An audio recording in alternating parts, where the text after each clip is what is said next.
ప్రియులారా, బాగున్నారా? దేవుని వాక్యాన్ని క్రమంగా చదువుచున్నారా? ప్రార్థించుచున్నారా?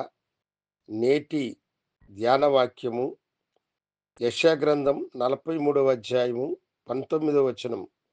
ఇదిగో, నేనొక నూతన క్రియను చేయుచున్నాను. ఇప్పుడే అది మొలచును, మీరు దాని నాలోచింపరా అని ప్రభు అంటున్నాడు. ఇదిగో, నేనొక నూతనమైన క్రియను చేయుచు ఉన్నాను అని అన్నాడు.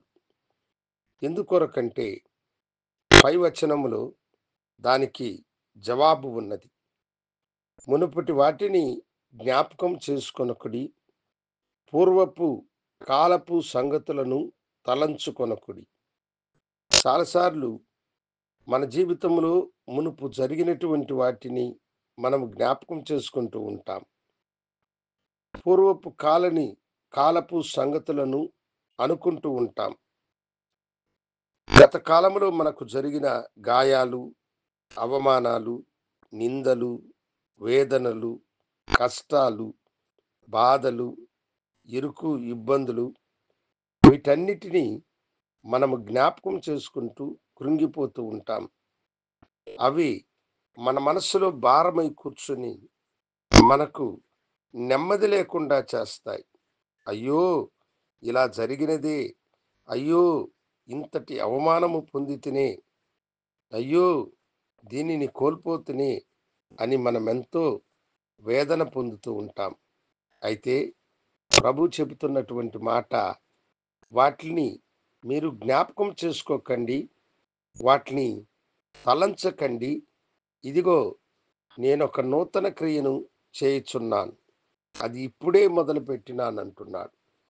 దేవుడు ఒక నూతన కార్యమును చేసి నీ అవమానమునకు బదులుగా ఆయన రెట్టింపు ఆశీర్వాదాన్ని, నీ కష్టమునకు వేదనకు జవాబుగా ఆయన గొప్ప ఘనతను అనుగ్రహించేటువంటి కార్యమును దేవుడు ప్రారంభించినాడు. దేవుడు చేయ తలపెట్టినటువంటి నూతన కార్యము నీకు బహుగా ఆశీర్వాదకరముగా, దీవెనకరముగా ఉంటుంది. కనుక జరిగిన సంగతులను అనుకొని నువ్వు కృంగిపోకు.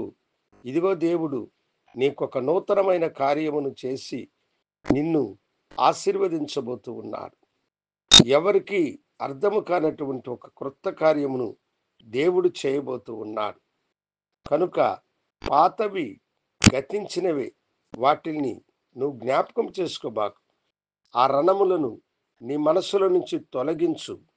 ఆ బాధలను నీ మనసులో నుండి నువ్వు పారదోలు. ఇదిగో, దేవుడు నూతనమైన ఒక కార్యమును చేయబోతున్నాడు. నూతనమైనటువంటి ఒక కార్యమును మీ మధ్య ప్రభు చేసి మిమ్మల్ని ఆశీర్వదించబోతున్నాడు. అది ఇప్పుడే ఆయన చేయడానికి మొదలు పెట్టినాడు. దేవుడు చేయబోవు కార్యమును ఎవరూ అడ్డుకోలేరు. ఆయన మీ మధ్య నూతన కార్యమును చేసి మిమ్మలను దీవించునుగాక. వేదనలో ఉన్నవారు నాతో కూడా ప్రార్థనలు ఏకీభవించండి. గనుడా, నీకు వందనాలు. నీ బిడ్డలను నీ కృపాకరములకు అప్పగిస్తున్నాను. గతకాలము అవమానంతో, వేదనతో కృంగిపోయి ఉన్నారు. వాటికి బదులుగా మీరు రెట్టింపులైన దీవెనలు మీరు అనుగ్రహించి నూతన కార్యమును నీ బిడ్డలకు చేసి దీవించమని యేసు నామమున అడిగి వేడుకొంచున్నాము తండ్రి. ఆమేన్. శుభోదయం. ప్రభు మిమ్మలను దీవించునుగాక. ఆమేన్.